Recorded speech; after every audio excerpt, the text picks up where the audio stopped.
Things Gary does.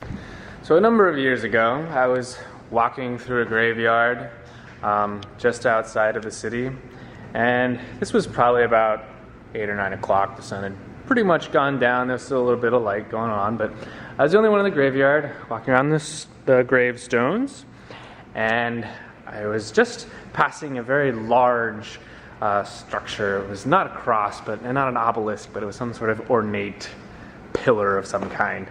And just as I was passing it, I hear, "Hey, you!" And I turn around, and what is there behind me? But a skeleton. A real, live, moving skeleton. Now that has always perplexed me whenever I've seen skeletons in movies or shows or anything, is how does a skeleton actually move? It always moves, and the jaw always moves, and it's always just like, oh, it's magic. But like, still, it's a very complex system of magic to get something to move that way. Anyway, beyond that, I said, "Hey, yourself, what are you doing?" And he goes, "I am going to put a curse on you." And I said, "Well, that's not really in my agenda today, so I think I'll pass." And the skeleton says, "You can't pass on a curse. You stepped right onto my plot where I was buried, and now I'm going to have my revenge." And I said, "Well, I do apologize if I offended you by placing my foot on your plot, but I mean, you are laying under the ground, and people need to walk on the ground." The skeleton did not like my reasoning and simply made some sort of sound. And he says, "You will not be able to find your car. You will not be able to return to your house, and you will stay forever in this graveyard until the day you die, in which you will be buried underneath the ground if you cannot defeat me in a dancing competition." And I said, "Well, that's very odd. I'm not a dancer, and I don't see dancer on your tombstone, Mr. Combs." And Mr. Combs, the skeleton, says, "No, I wasn't a dancer in life, but I am a dancer now, because I didn't have the guts before." And I said, "Well, that's very strange, because you don't have any guts now either."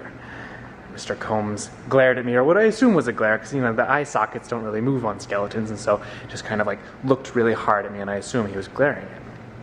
And Mr. Combs says, "We'll begin the competition now." And the skeleton started to do this dance. It was vaguely familiar. I couldn't really place it at first. It was very odd, like lots of dancing sideways and dancing sideways the other direction, and he like took off his like right forearm for a moment and like danced with it like a stick. It was very, very strange, very odd, until I realized that this man is doing the skeleton dance from the old Disney cartoon.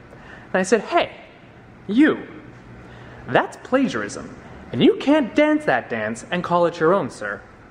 And Mr. Combs stops, and I assume his eyes were growing wide, and he goes, "Ooh, I didn't think you'd know that. I thought you were too young." And I was like, "Well, you would be right, but you're wrong." And Mr. Combs' face, I assume, would have turned red if he had blood vessels still, and very highly embarrassed. And that was it. We stood there in silence for a little while, and I walked off.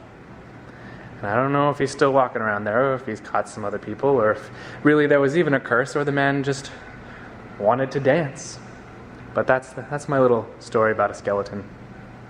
Things done.